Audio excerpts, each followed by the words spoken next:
सोलापुरात अनेक ठिकाणी अतिक्रमणांवर कडक कारवाई करण्यात येणार आहे। एकाच व्यक्तीच्या नावावर अनेक ठिकाणी अनेक नोंदी असल्याचं या महत्त्वपूर्ण अशा मोहिमेमध्ये उघड झाल्यानं हा कारवाईचा बडगा आता उचलण्यात येणार आहे।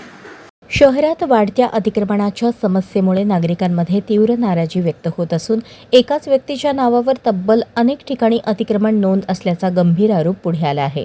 या पार्श्वभूमीवर संबंधित व्यक्तींवर तात्काळ कठोर कारवाई करावी अशी मागणी नागरिकांकडून करण्यात येत आहे। नागरिकांचे म्हणणे आहे की महानगरपालिकेकडून अतिक्रमणधारकांना दंडात्मक पावत्या देण्याची पद्धत सध्या सुरू आहे।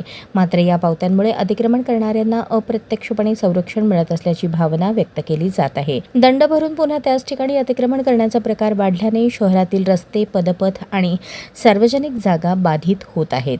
विशेषतः एकाच व्यक्तीच्या नावावर मोठ्या प्रमाणामध्ये अतिक्रमण असल्याची माहिती समोर येत असल्याने प्रशासनाच्या कार्यपद्धतीवर प्रश्नचिन्ह निर्माण झाले आहे।